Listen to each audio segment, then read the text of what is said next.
માતાજી, રામ રામ, સીતારામ। તો કેમ છો બધા? મજામાં ને? તો અત્યારે વાગી ગયા સવારના આપણે 8:30 થઈ ગયા ને વિડીયો પણ આપણે કરી દીધો છે સ્ટાર્ટ। ને આ ફ્રેન્ડ્સ ગઈકાલે આઠમ હતી અમારા માટે માતાજીના નિવેદન એવું હતું, એટલે પછી ત્યાં વિડીયો શૂટ નહોતો કર્યો કેમ કે વિડીયો શૂટ કરવાનો ટાઈમ જ ના મળ્યો, કેમ કે માટે નિવેદન એવું હોય એટલે કામ તો બહુ જાજી હોય, એટલા માટે કાલે વિડીયો શૂટ નહોતો કર્યો, એ બદલ માફ કરજો।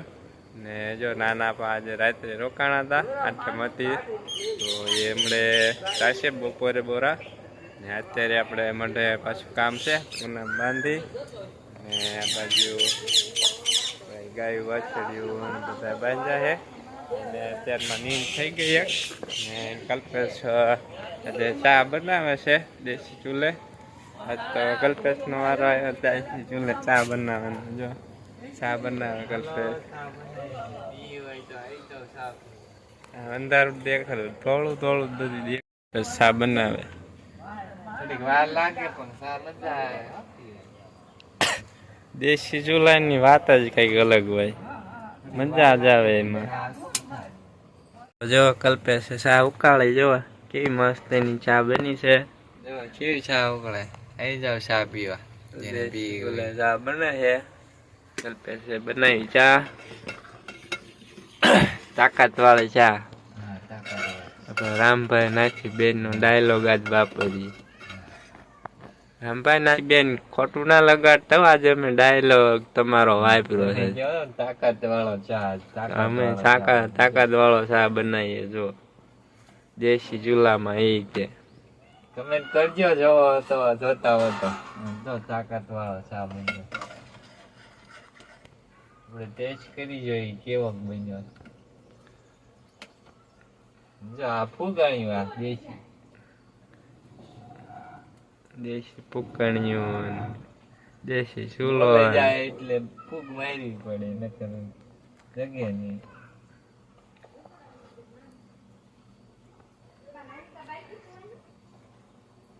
થોડી ખાંડ નાખવાની જરૂર છે, બહુ ખાંડ ન નખાય, મોળે જ હાલ લાગે।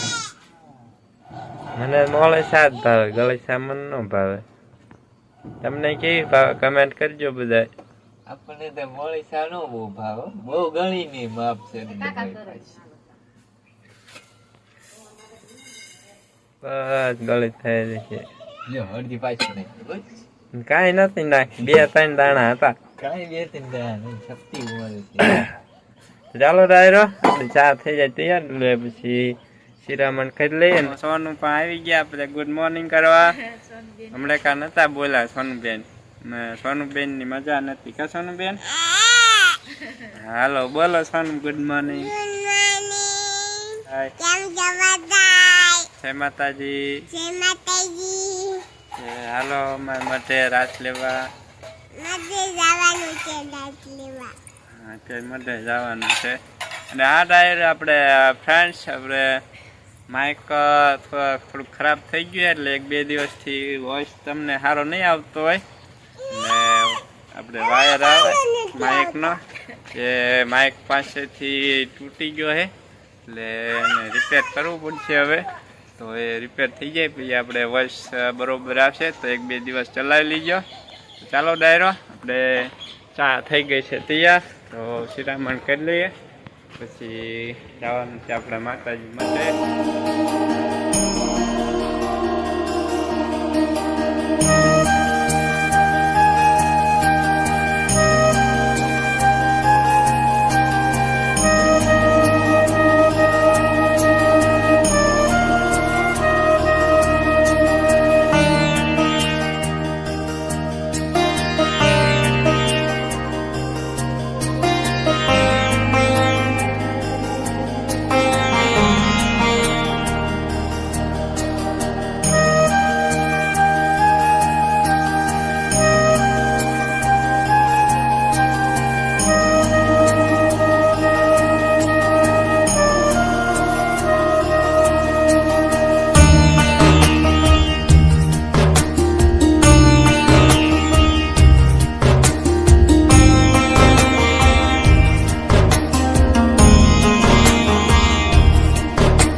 સાંજના 3:30 થઈ ગયા અને અત્યારે હું જાઉં છું આપણે જાપે આપણે દરવાજે ગેટે ગાડી અંદર આવવાનો જે ગેટ રહ્યો ત્યાં ને અત્યારે મનોજભાઈ આવે છે આપણે એલોવેરા આવે લાબરું એનો છોડ લઈ જવાનો છે છોડ લઈ જવાનો હોય કે પાંદડું લઈ જવાનું હોય તે લેવા આવે છે ને જો આપણે રજકો વાવ્યો હતો એ તો બધો ઉગી ગયો છે અત્યારે જ નહીં તમને બતાવું હાંજક ના બતાવી કેમ કે અત્યારે તડકો છે એટલે હાથું બતાવશે નહીં ને રજકો તરત ત્રીજા દિવસે બારો આવે એ તો ત્રીજા દિવસે ઉગી ગયો તો હમણાં તમને હાંજકના તમને બતાવીશ આપણે આઢો પર થાય ને ત્યારે કે પછી વ્યૂ સારો આવે ને જો આજે આપણે એલોવેરા વાવેલા રહ્યા એ લેવા આવે છે મનોજભાઈ હમણાં આવે એટલે કાઢી નાખીએ આપણે મનોજ કુમાર આપણે એમાં જમણ બ્લોગ્સ ચેનલ છે તો એ આપણે શું કહેવાય લાબરું લેવા આવ્યા હતા તો એ લઈને વહી ગયા ને હું જવા દઉં ઘરે તો જય ડાયરો આપણે નવીન જાતની ટોપી આવી ગઈ જો ગમે એવો તડકો પડે નહીં તડકો જ ન લાગે જો કેવી અસલ મજાની ટોપી છે આપણી દેખાય ને તમને તો વાંધો નહીં તો ડાયરો એ ટોપી છે નહીં આપણે હોટ પાઇપ છે લાઈન છે આપણે મઢ પાસે જે ખેતર રહ્યું અમારા મઢ પાસે એટલે માતાજીનો મઢ છે અમારો ત્યાં ખેતર ત્યાં ઝાડ વાવી છે તમે કદાચ વિડીયો જોયો હોય તો અહીંયા આપણે હજુ પાવાની બાકી છે તો અહીંયા પાવાનું છે આજ રાત્રે કેટલા 1:15 લાઇટ આવશે તો એ પાવાની છે ઝાડ તો એના માટે પાઇપ લઈ જઈએ અત્યારે રાત્રે લાઇટ આવે એટલે તરત ચાલુ થઈ જાય રાતે મથવું નહીં અંધારામાં એટલા માટે તો ચાલો એ અમે કામ પતાવી દઈએ મિત્રો આપણે લાઈન કમ્પ્લીટ પાથરી દીધી છે વચમાં એક ખાંધો કરવાનો એ પણ થઈ ગયો હવે રાત્રે હવાય કે લાઇટ આવે એટલે સીધું પાણી થઈ જાય આવી જાય કમ્પ અહીંયા પાણી પણ પી જાય આપણી જુવારમાં અહીંયા વાવેલી છે હજુ જોઈ રહ્યો આપણે તે દિવસે જ કમ્પ્લીટ કરી નાખ્યો હતો ને જો બાળકો બધા રમે દાદાને ઘરે વંશિકા નવ્યાની બધા એવા છે બધા રમે અને જો આ રહ્યો બોટાદથી સુરેન્દ્રનગર જવાનો હાઈવે અને પાળિયાદ રોડ પણ કહેવાય આને તો અમારી વાડીએ કોઈને આવવું હોય તો જો આ કાંઠે જ વાડી છે અમારી આવીને પૂછો એટલે બચ્ચું ભીંડાની વાડી કઈ એટલે આપણે કઈ બધા આપણી વાડી છે એટલામાં ઓળખે ને આ છે મારા દાદાનું ઘર આપણું ઘર ઠેઠ ઉલ્લા કણ આવેલી દિવાલ રહીને પડખે આપણે બાપુ ખડ મૂકે પાળી ધોઈ ન જાય એટલા માટે વાગી ગયા સાંજના આપણે 5:30 થઈ ગયા 4:45 થવા આવી ગયા ને ચાલો આગળ તમને વિડીયોમાં કહેતો આપણો રજકો ઉગી ગયો તો એ પણ બતાવી દઉં તમને જો દેખાય તમને લીલું લીલું દેખાય એ રજકો છે વાવેલો તો રજકો તો ઉગી ગયો વરિયાળી તો હજુ ના ઉગે કેમ કે વરિયાળીને ઉગતા વાર લાગે થોડીક એટલે વરિયાળી હજુ 5-6 દિવસ હજી વહી છે વરિયાળીમાં ચાલો રજકો ત્યાંથી દેખાડું તમને કેવો સરસ મજાનો રજકો ઉગી ગયો આપણો ને રજકો ત્રીજા દિવસે તરત ઉગી જાય જો કેવો સરસ મજાનો ઉગ્યો રજકો આપણો તો ચાલો ડાયરો આપણે મકાઈ વાઢવાની છે ગાય વાટું તો એ મકાઈ વાઢ લઈ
આપણે મકાઈ પણ વાવી લીધી છે બધી, બધી તો નહીં, આપણે 4 ભારા જેવી મકાઈ વાવી લીધી એટલે ગાયોને બધા નાખવા માટે. તો હવે ગાયું દોવાનો ટાઈમ થઈ ગયો છે. હવે ગાયું દોવાઈ જાય એટલે પછી બધાને થોડી નાખી દઈ એટલે બધા ખાઈ લે. થઈ ગયા છે હવે સાંજના આપણે 6:30 થઈ ગયા અને જો આપણી ગોપી મારવા આવે છે. જો તો ચીંગડા માર ખાવાનો તારે ગોપી ને ગાય દોવાનું કામ ચાલુ થઈ ગયું છે. હવે જો કલ્પે સૂરજને દવારે ચાલો ડાયરો હવે માથા મારતો જાય ને આવતો જાય એટલે કાન ઝાલી રાખો. હા, માથા માર કરે પાછો. ચાલો ડાયરો આજનો બ્લોગ પૂરો કરી દઈ. તો આજનો બ્લોગ કેવો લાગ્યો કમેન્ટ કરીને જણાવજો. સારો લાગે તો લાઈક કરી દીજો, શેર કરી દીજો અને ચેનલ તો પહેલી વાર આવ્યો હોય તો ચેનલને સબસ્ક્રાઈબ કરી દીજો. કાપું નામ આપણા સોરિયા મીરા છે મને પૂનમ વલ્લી બાજી મીરા. ચાલો ડાયરો પછી મળીએ આપણે.